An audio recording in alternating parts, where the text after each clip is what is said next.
মৎস্য, জলের রানী বলা হয় তাকে। জলের ধারায় জীবিত থাকে।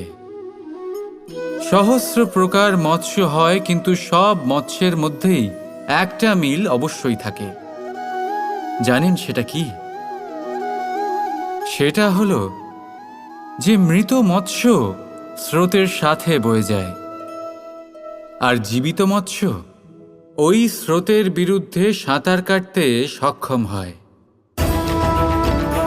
তাহলে প্রেরণা নিন ওই মৎস্যের থেকে, যে নানান প্রতিকূলতার বিরুদ্ধে যাবার সাহস রাখে, যে স্রোতের বিরুদ্ধে যাবার অনর্গল চেষ্টা করতে থাকে।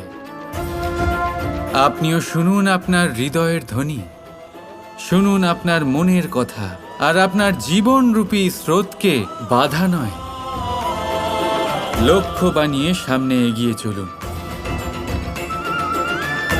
রাধা রাধা।